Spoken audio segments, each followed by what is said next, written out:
look at that top right screen. There's a fly screen effect on that because it's actually going through the fly screen. Outdoors. I wanted to show off the garden. It's starting to take some shape and some greenery, which is lovely. So springtime in Sydney, loving springtime.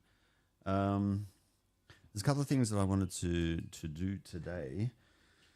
One thing was a new thing. What I'll do is let's have a look at the. Oh boy, hang on. Why is that doing that? Let's have a look at this. So I've got the camera going again here. Message. What does my message say? It's a work thing. Don't worry about it. Okay, so let's get the memory card out of this. I took some video of this on a recent shoot, and I want to see what's on here now. I was doing, what do you call it? I was doing the old, sound. Yeah. The things are speeding up with that now. Things are starting to get a bit of traction. I'm getting recommendations from, sorry about that noise, from more and more people. So now another thing that I want to do today is go through a quick exercise, because I've literally got 40 minutes, I think, now. I'm going to go through a quick exercise of what's involved to get sound. I should do this a different way. To get sound, I'll show you what I'm doing on the screen. To get sound quoted correctly, because sound, like any other business, you got to do it right so that you don't shortchange yourself and do a subpar job for clients as well. Anyway, I'll get to that in a sec. So this one here, Kodak. Let's see what we got in here. I took pictures and I got video. All this is unedited, just quick stuff. So I'll just sort this out in terms of kind. So we've got pictures. Let's go 1st of August. It's my daughter's birthday. What's going on here? Yes. So photos. I must say I love the photos that come out of this Kodak. So good. That's a I don't know, a picture of something happening in August. Let's see if I can do this. Oh, it's another one. I wonder why I didn't get photos of my daughter's birthday. What happened there? 1st of August. So more just pictures on the street. There's plants outside. I can see what's going on here now. Let's have a look. It's going to the other screen, so I've got to drag it across. I love telegraph poles and wires. I don't know why. Anyway, so that was a very overcast day. This is a macro shot, top of a fence post. This is my daughters and my wife. They call it building photos, or they just refer to it as buildings. Like when there's no people and there's just photos of stuff that I take. But I like the colours, and I like the blurry background in the back there. See this camera that I've got here, this little Kodak thing, man, I really do like it. I put that modification on, like I told you before. I'm going to reduce the noise in the background. We heard the birds, so we're good now. Yeah, I like the photos that come out of this camera. Here we go. There's one of Alfie. So I think I was testing the flash, because the only thing with this camera here, this where'd it go? This thing here. Yeah, this situation with that thing on it, the filter ring, it actually hides the flash there. So when I do the flash photography, if that's all connected, then it kind of shadows the flash, which is not good. That's what's happening there. So what I do is I take that adapter off, and then the flash is a bit better, but that's obviously with the flash still being obstructed. I was going to go quickly through this as quickly as I can. There's more there. What I might do. Let's do this. Let's go there, and then. Oh my God, there's too many. No, we're going to go through all those. All right, let's transition to movies. I think this is on set where we were doing some video work.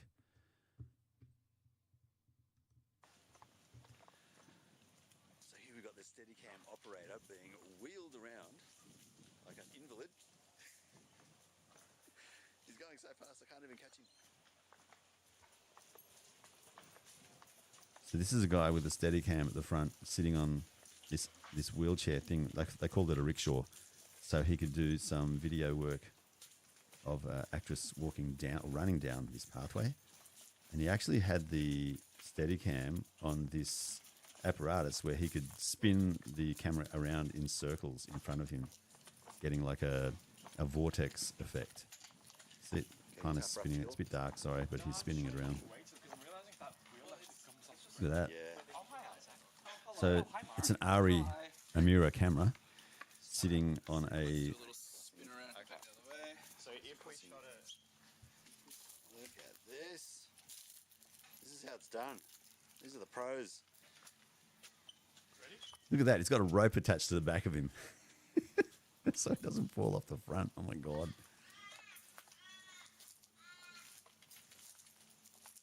It's a shame it's so dark. So that's Isaac in front of the Steadicam, sitting in the wheels. Look at that. Alright. Might get a shot later.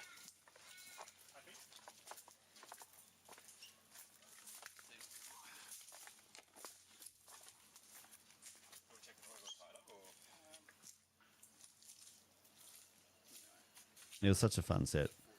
The guys and everyone there were just so much fun. By guys, I mean men and women. This is so good. We were shooting for 2 days. This one finished at I think it was 12:15 in the morning. So it's actually ahead of schedule. We were going to finish at 1 o'clock, I think. So that was really good fun, and it was just really unusual seeing that apparatus in there. So here's a bit earlier in the day where we were setting up. Here we go. We've got our Steadicam operator. There's a better view of it. This is very accidental purchase, but I love it. I'll tell you these little stuff. But anyway, that's a bit of an idea of behind the scenes carrying on. Oh, here's one of Mark. Mark is the kind of the guy who's bringing it all together. There's Alex talking to Les. So he's acting as a homeless guy.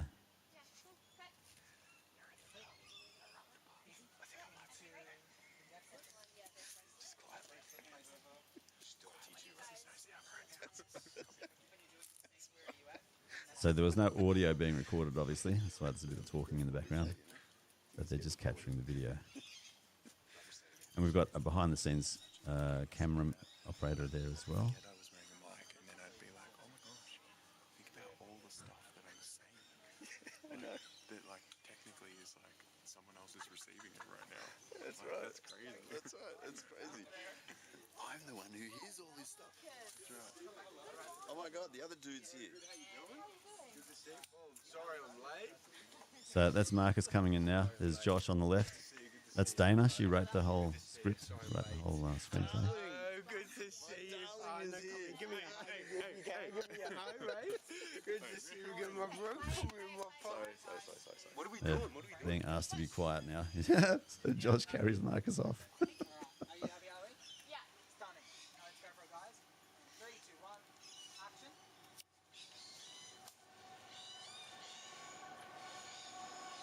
It was right near a train station too, so quite loud.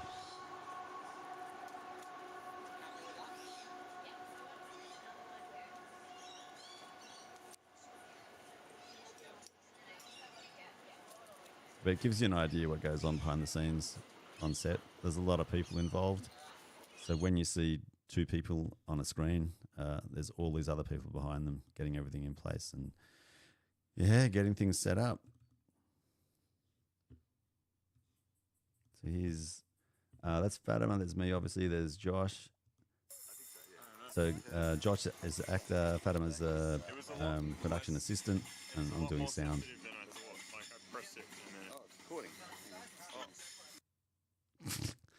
We were working out the camera then, obviously. What else have we got? And then this will do, I think. Yeah, it's on the bracelet. And then we'll see how that's looking. We might try it again. And then once we're happy with that, That's Ali. She's directing. you pulling out the bracelet and her Isaac, cameraman. Oh, there's Josh doubling up. He's acting and helping out with gaffing, the lighting. you take it. Or Alexing, lighting. The exact same There's thing. Mark, there's Dana. And then, yeah, that's the shot. There's Dylan, DP, director of photography. Ali again, Alex on the right. And then Les, the homeless guy, acting. I've got to put in acting because Les is not homeless. This will be one of the other ones, I think. So we're getting ready to set up. We've got the sound bag set up there. We've got everything out of there. We've got stuff there. This is Fatty. Fatty's PA. Hello, What's your job here today? I'm a PA and I am pretty much everywhere behind camera, sounding and no lighting. Lighting, they already have what they want. Anyways, we're having fun and yeah, great. This is the way to do it, yeah. We've got a train going past as well. So look, there's Isaac, the Steadicam operator, and we've got all of the crew there doing their stuff, and we've got a behind-the-scenes photographer as well. That's good fun. Actors and so forth up there as well. I've got to mic them up now, so let's get busy. Yeah, so that was it. So that's a bit of a view of what goes on behind the scenes, so to speak. Look, at what I wanted to do now is there's people who are asking me to do sound work on a shoot in a couple of weeks, a 12-day shoot. And they've got a bit of a budget, but not much of a budget. So, yeah, I've got to decide whether to do it or not. So what we're going to do here is bring in the screen that I like to use for doing this kind of thing. Let's go over here. I'm going to bring in my mind mapping tool over this way. I'll try and get it to fill up the screen, and I can't remember if that's the way to bring it up or not. It's not. There's a way to. What did I do then? I changed something. I pressed too many buttons.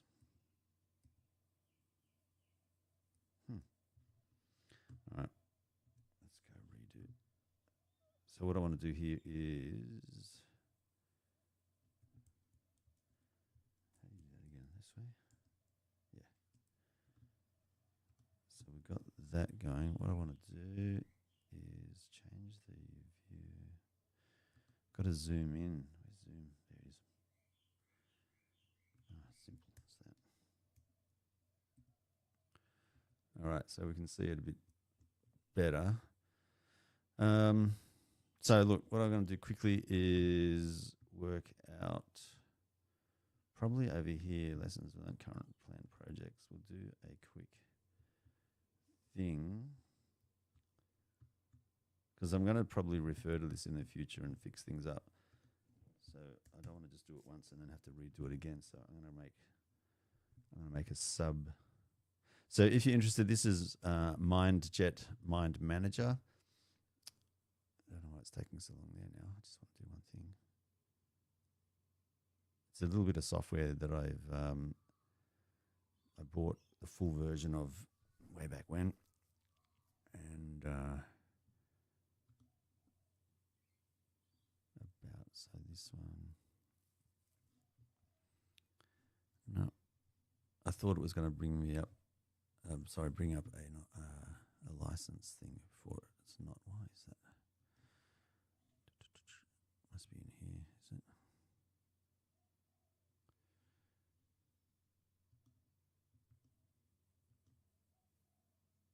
Yeah, there it is. So yeah, that's what the icon looks like. Mind Manager, so Mind Map.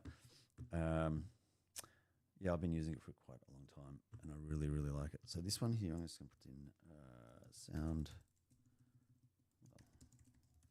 guy quoting. See, what we've got is a whole lot of charges that we've got to look out for. So one of the one of the biggest charges is I'm going to put staffing charges. Let's go. Oh, let's go charges actually. Quoting. So say it's not fixed costs, though, is it? Fixed costs. Okay, staffing is right, because all these are in reference to costs anyway. So staffing, equipment, and then there might be insurance, something like that. So these are the kind of the big costs for running a business. Staff's going to be one of the big ones. So you've got to do like a daily rate to pay people. So typically, a person is going to want. Let's go and get the calculator going as well. So a person is typically going to want. Why is that not coming over there? Come on. I hate. For whatever reason, I can't bring the calculator across now. That is weird. Let me try this. If I bring that there. Yeah, now it goes over. That's weird. A person typically needs, God, what are we going to pay? Something like $500 a day. So in an 8 hours, we're looking at $62.50. So just call it 65, rounded up. All right. So $65 hourly.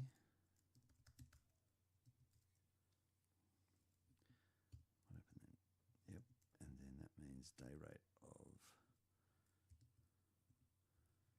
say, 65 times 8, 520. All right. So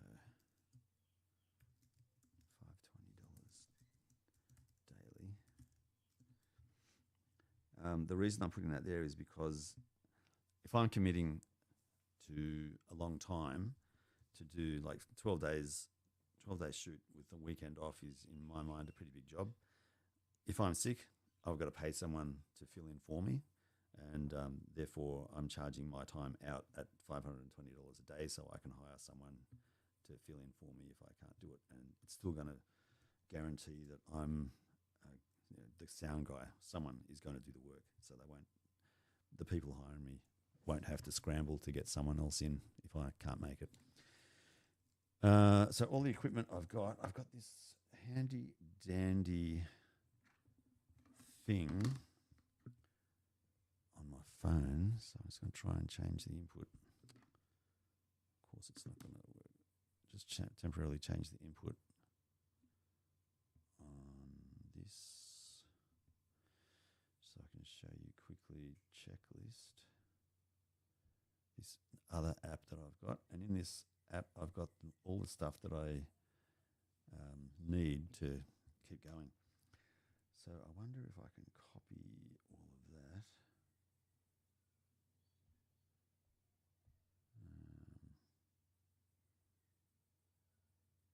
There you go. There's something about include check marks. Yes. So I'm going to copy that and then take it back to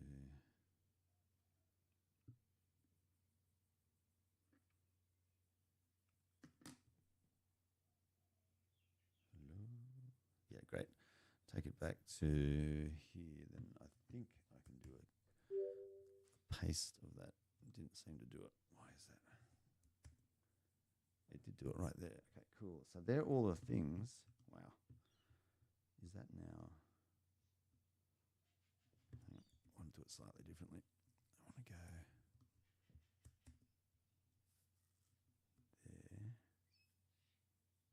No. I think it wants me to put it in as a, okay, like that. So all of that stuff is what I use to go on set and start using equipment. So when I get back, I've got to copy all of my files onto the MacBook Pro. So I need a power supply, MacBook Pro, obviously. Sometimes I need a pair of microphones, which is Rode NT5s. I need a micro SD card to SD card adapter, a lithium ion battery, which is like $200. USB-C. So I might put some dollar prices next to this. Can I do that? I can. Wow, look at that. So MacBook Pro, man, to replace that for me, MacBook Pro, I'm going to need, let's have a look here. Let's go and get, man, that is actually annoying that I can't flip screens. It wants me to do this, I think, as opposed to something else. So we'll do this. I'll put it like that. Yeah, and then I can do a Safari or Chrome. I'm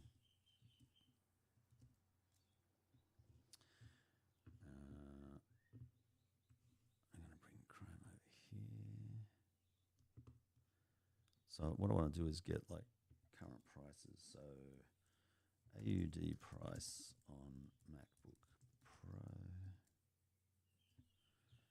So looking at around 3, 4. If I put in, say, because I might need something fairly high end. Yeah, look, about 2.5, say 3. If I want a good one, I'm going to just put in about $4,000 because who knows? Who knows? In a hurry, you might need something and pay a lot more.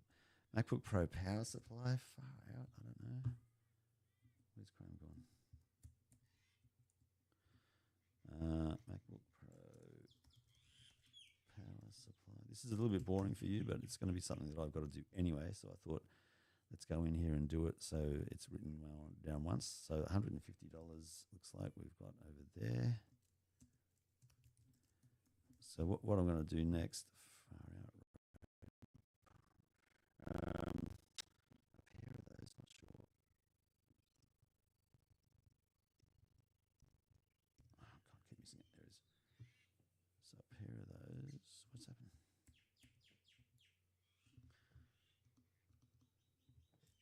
Rode NT5 matched pair microphones. Yeah, that's what I thought. About $650. Got up at $760. Say $700.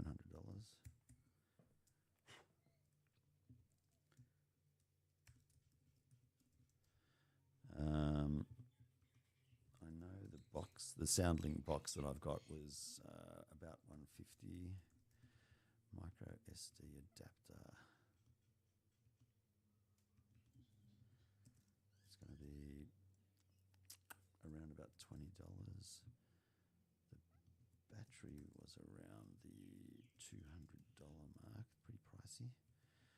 USB $20.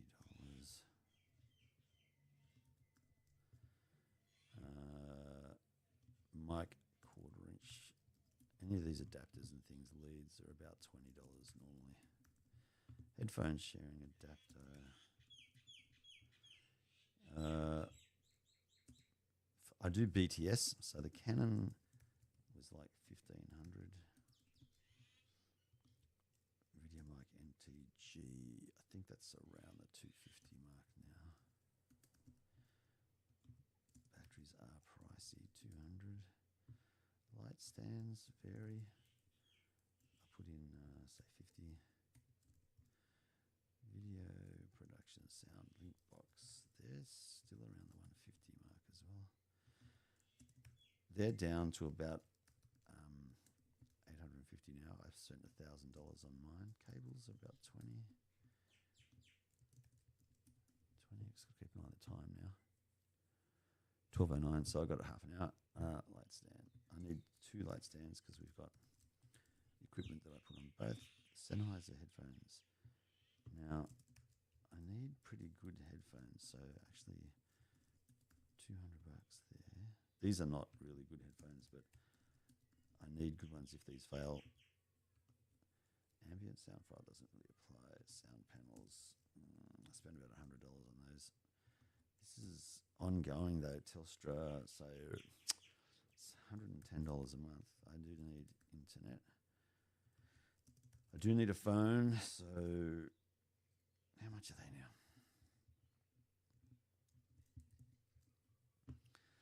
I get the Apple iPhone 17 Pro Max, I only ever get Pro Max because it's got the better cameras, so about $3,000. Holy dooly, that's huge.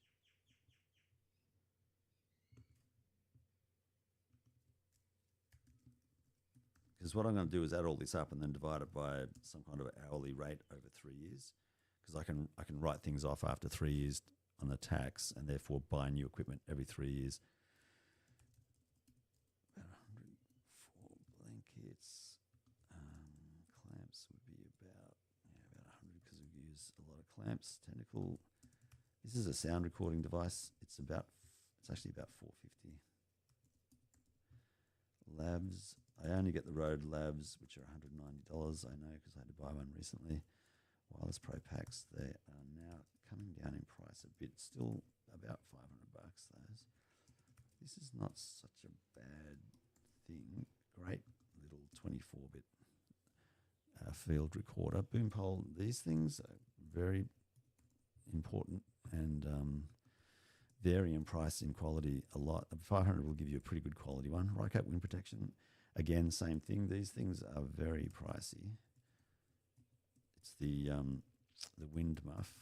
So in the video I showed you earlier behind the scenes, you saw a glimpse of this big blimp covered in fur. That's the wind muff, and it's a fur thing, and it's also like a plastic frame for the fur to fit over without damaging and touching the microphone. So, a bit of important equipment. I need to update the microphone on this one. So the mic that I want is the Sennheiser MKH416, and they do range in price, but I've seen prices as high as $2,500. So if it becomes more and more popular, it's still being made, but if it does stop being made, then it's obviously going to become rarer and rarer, so the price will only go up. Bellroy.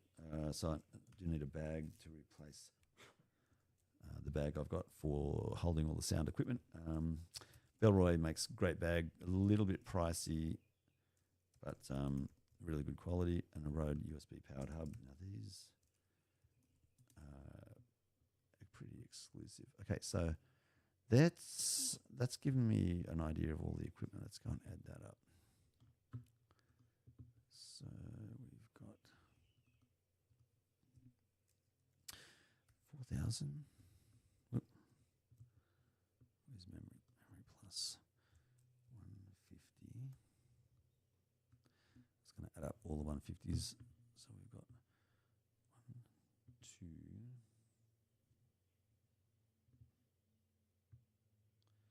3,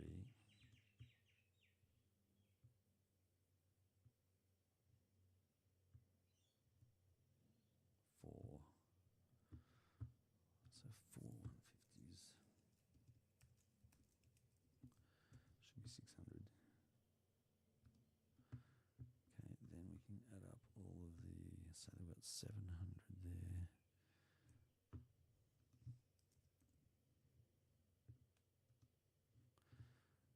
20 there.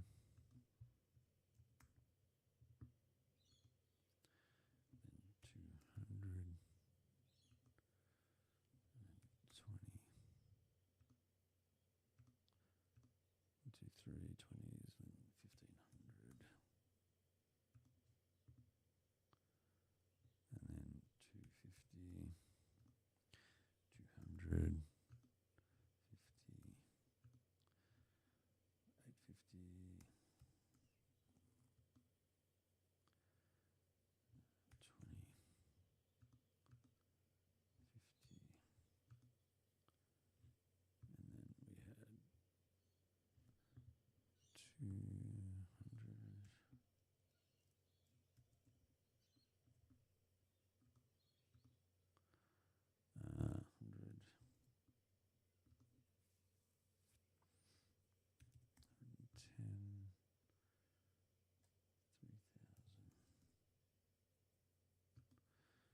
450.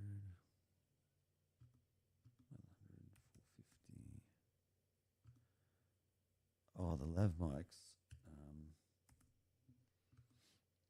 the Rode Wireless Pro, I've actually got 3 packs, so it's going to be 480 times 3.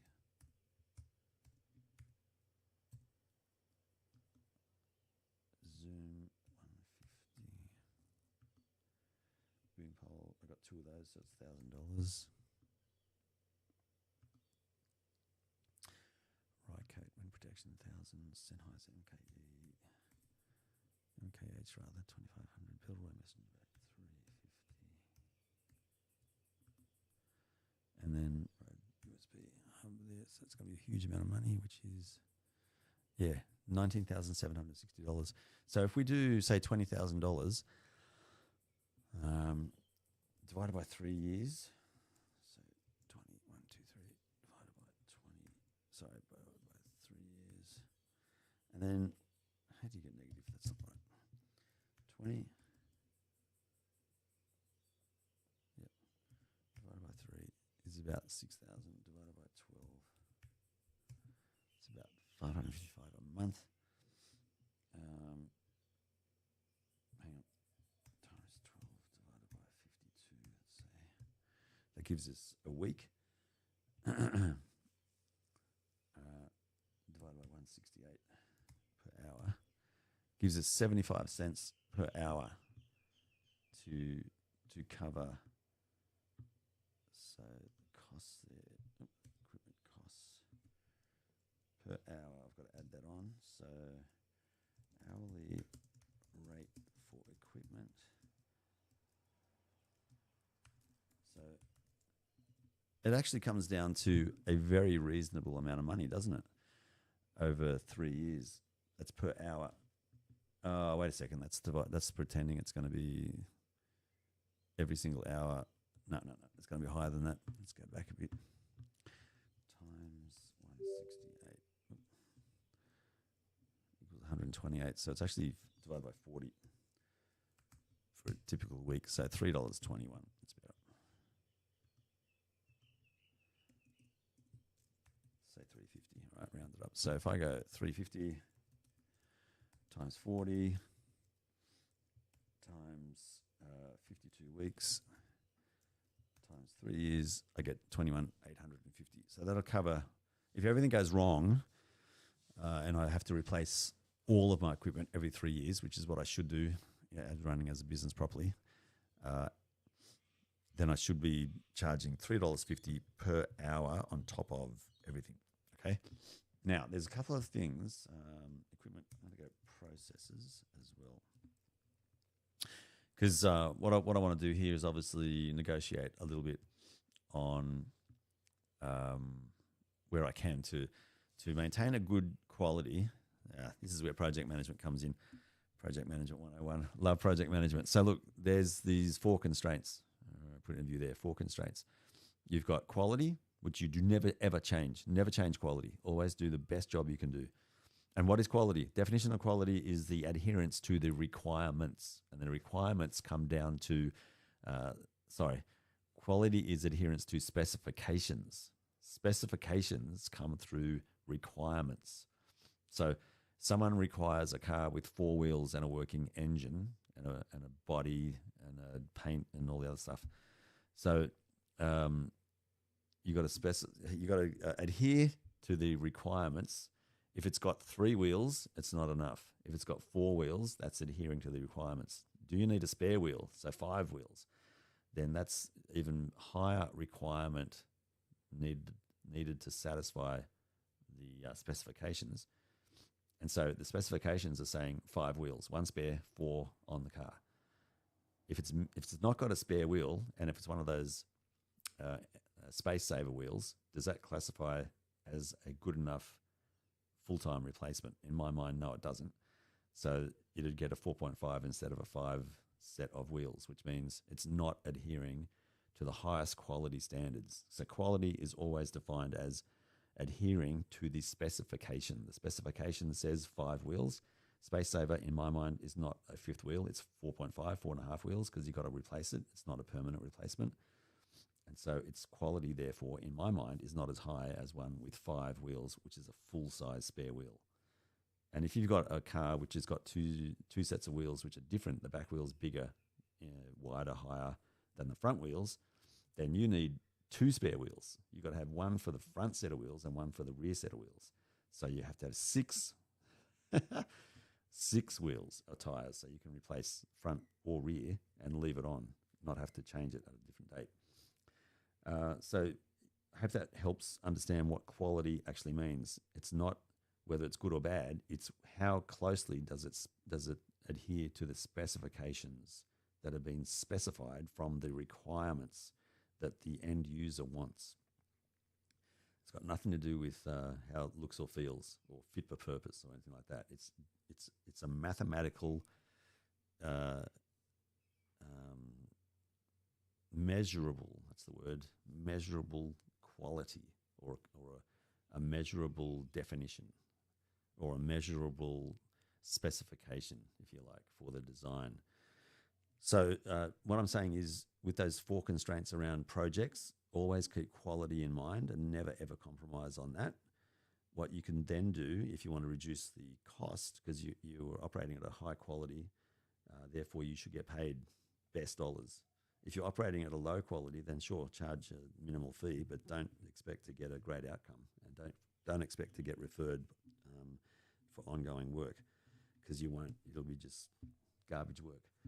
So keep your quality high, keep the cost appropriately high as well. You can negotiate then on the scope. So what is it that you're going to keep on including in your project?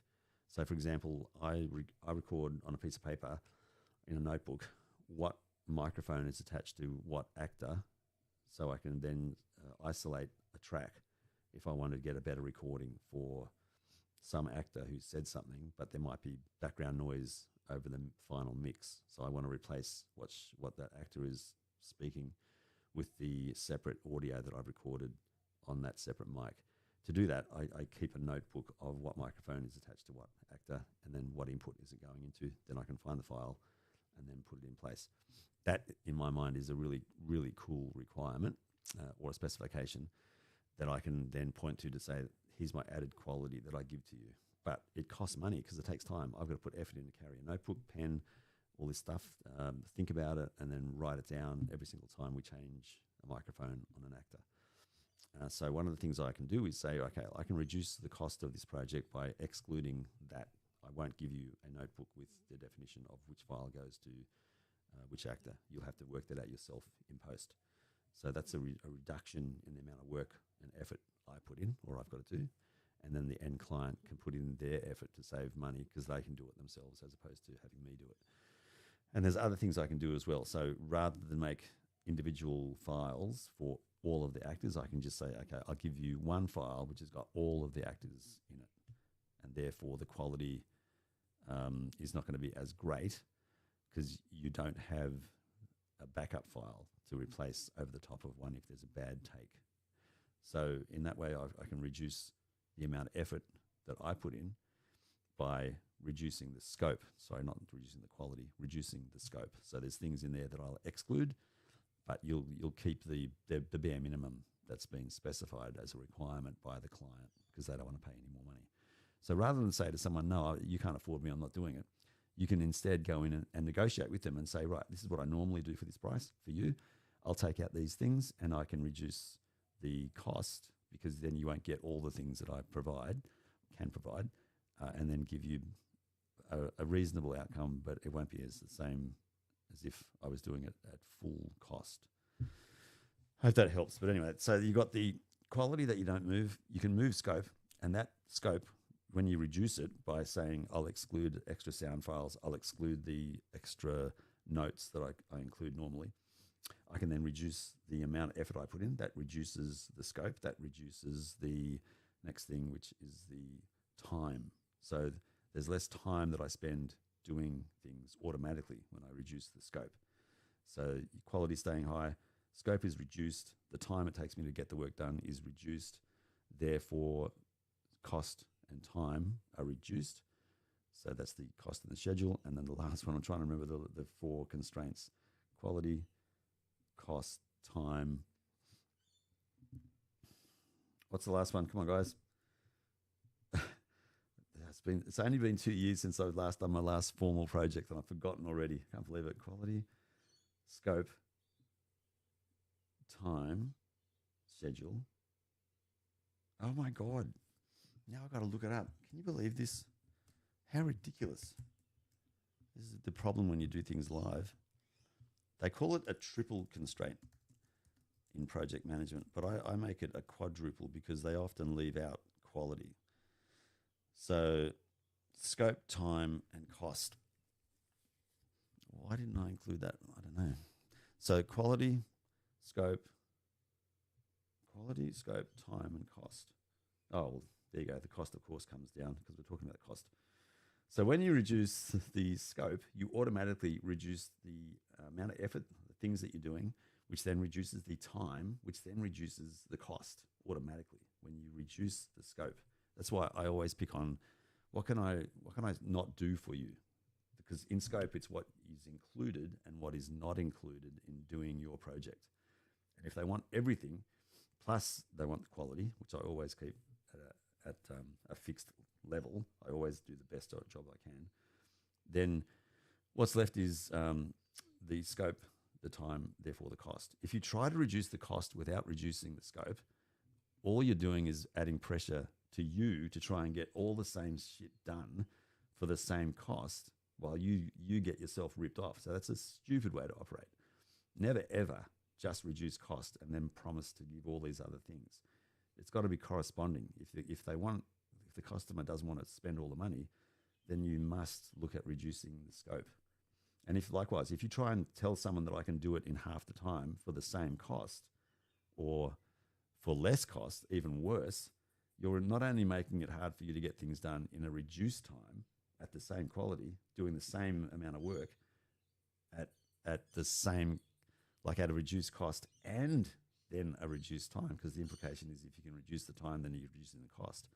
If you're reducing cost and time and promising to still keep to do the same amount of good quality work, then you're an even bigger idiot because you've got less time, therefore less money to get the job done. Like that doesn't make any sense either. So you have to look at keeping quality high and then reducing the scope so that you can then realistically reduce the time and therefore the cost. That's an important tip, I got to tell you. A lot of people don't do this. I mean, it's fine to do that when you're starting out, which is what I did, where you come in and basically say, I'll do this work free of charge because you want to be able to get a reputation, you want to learn, but you've got to limit that to 18 months at the most, 18 months. And therefore you've got to have some kind of backup income coming in to cover your costs. But if you don't have another job and you're starting out a business, then you've got to have something to back you up. You've got to have someone who's paying you, or you've saved money, or you've got some way of generating money on a regular basis to keep you afloat while you build up the business and then get to a point where you can start charging. So I'm finally at that point after close to 2 years now of doing sound, on-set location sound, where people are starting to recommend me to other people. And it's only because I kept the quality really high. I've got a part-time job that I work at Signub. That gives me enough income. My wife earns good income as well, so she's supporting me while I get this going. And so now finally I'm starting to charge where it starts to make sense that it could be a viable kind of a side hustle, or worst case could be a job. If I've created a job for myself, this is stupid also, because unless you're doing it because you love it, which I happen to do, I love doing this. If you didn't love it, it would be the worst job in the world to create for yourself, because you've got all this expense in the equipment and you've got a whole lot of invoices to keep following up on. You've got to try and generate more work for yourself if you can't get it through word of mouth. And it becomes an absolute burden as opposed to a joy. So because I've got Signub as a part-time casual job, I do this on the side to kind of supplement that, and it's super fun. I really love it. So it's working for me. But if you were doing something like this to make money, there are better options. So think about that for a while too. Okay, let's get back to this. Where was I? So that's how you can control and negotiate. Always negotiate on the scope, never on the dollars alone or the time alone. All right, and having said that, it's now 12:30. I've got to get ready to go to Signum. I'll have to make this a two-parter. So what we've got there, we've worked out our hourly rate for including equipment of $3.50. That's assuming that you get continuous 40 hours a week employment out of this, and we're not. So that actually needs to be adjusted again, because I did 2 days, 3 days this week. Last week I did three days. That was on the weekend as well. So based on that, and they were close to 12-hour days. All right, so that's hourly. So we should really be making this as a minimum based on, say, 3 days a week, 12 hours each day. So 3 times 12 is what, 36, isn't it? Yeah, 36 times $3.50. It's actually going to be closer to, say, $45. I'm going to make that $45 per hour, because you're not going to get 40 hours a week through the whole year continuously. It's just not going to happen.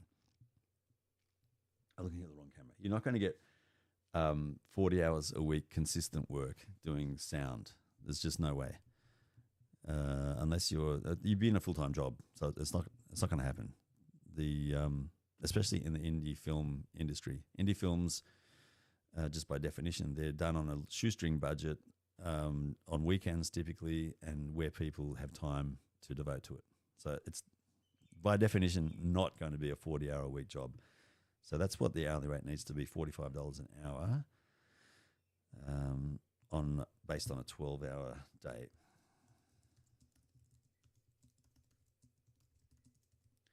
Working day.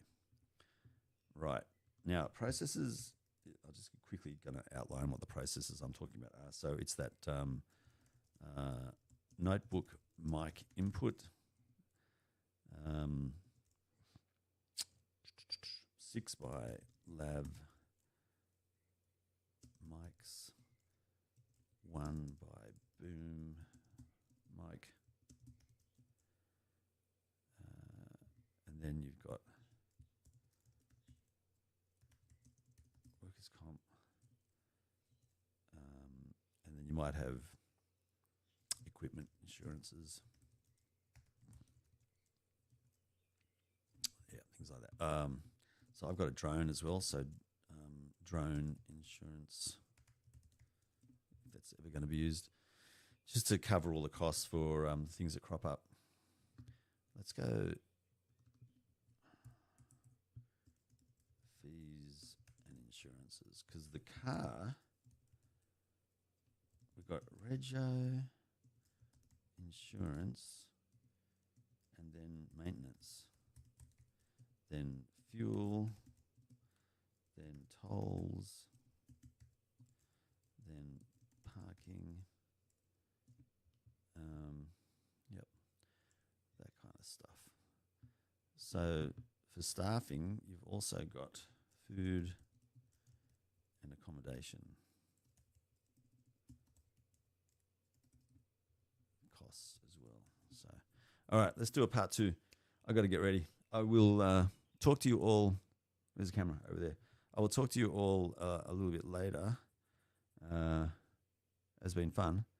You can tell straight up, I think there's a lot more to running a business than just getting your gear and heading out there and telling people you can do it. Yeah, that's the thing I want to get across, is that those 4 constraints, the quality, scope, time, and finally cost. I've got it in that order, because if most people look at the dollars first, the cost, that is a stupid way to look at it.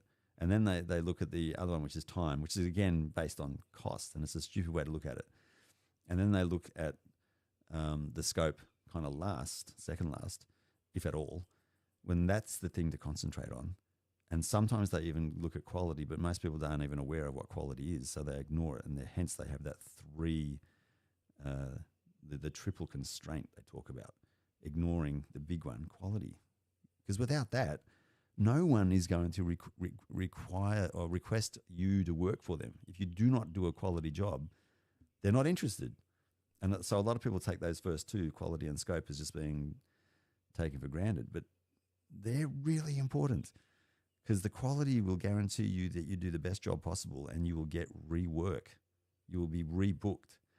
And the scope is the thing that you have under your control to automatically control the remaining two, the time and the cost.